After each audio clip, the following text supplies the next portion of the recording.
ისევ თბილისში გადმოვინაცვლოთ საკრებულო თავმჯდომარე გიორგი ალიბეგაშვილი 2008 წლის რუსეთ-საქართველოს ომში დაღუპულ შალვა დოლიძის ოჯახს ესტუმრა და შობა ახალი წელი მიულოცა. დოლიძე მეოთხე ქვეითი ბრიგადის 51 ბატალიონის მეთაური იყო.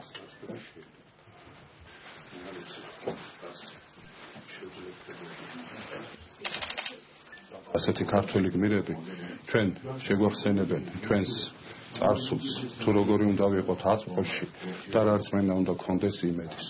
უსურვო მის პატარა ბიჭს, რომ თავისი მამის სახელი, თავისი მამის საქმეები გაეგრძელებინოს და ისეთივე მტკიცე და ისეთივე ერთგული ყოფილიყოს თავის სამშობლოში, როგორც მისი მშობელი იყო.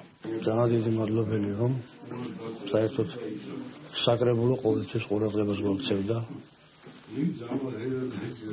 და ეს ტრადიცია დღესაც ძალაშია როგორც ეხლა და ძალიან კარგი.